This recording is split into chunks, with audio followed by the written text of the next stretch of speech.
আমাদের এই বাস টার্মিনালটা বাংলাদেশের অন্যান্য সিটির জন্য একটা অনুকরণীয় হয়। আমি সেটি প্রত্যাশা করছি। এত সুন্দর একটা বাস টার্মিনাল এটা বাংলাদেশের অন্য কোথাও নাই। এটা সিলেটবাসীর জন্য এটা একটা মারাত্মক সুখবর বিষয়।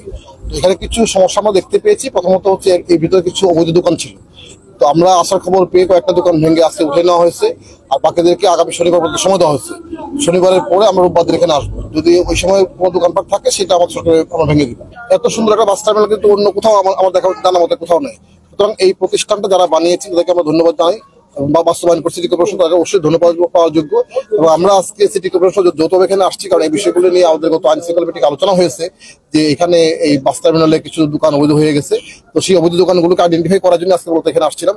তো আমরা মনে করি যে সবাই মিলে যখন কাজ করবো, এখানে মালিক সমিতি, শ্রমিক সমিতি, সিটি কর্পোরেশন, জেলা প্রশাসন, একই সাথে যারা ইজারা নিয়েছেন, সবাই মিলে কাজ করলে এই বাস টার্মিনাল একটা সুন্দর একটা আদর্শ বাস টার্মিনাল হবে বলে আমি মনে করি।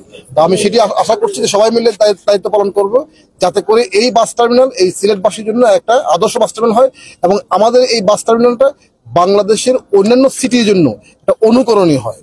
আমি সেটি প্রত্যাশা করছি যে ভিতরে জায়গা রাখা থাকার পরে কেন বাইরে এটা থাকবেন। আমি আশা করি এটা প্রথমত হচ্ছে আমাদের যারা এখানে মালিক সমিতি রয়েছেন, শ্রমিক যারা বাইরে রয়েছেন, তারাও এটা দেখবেন যাতে কোনোভাবেই ভিতরে জায়গা থাকার সত্ত্বেও যেন বাইরে মেন রাস্তা কোনো পার্কিং না হয়, একটি বিষয়।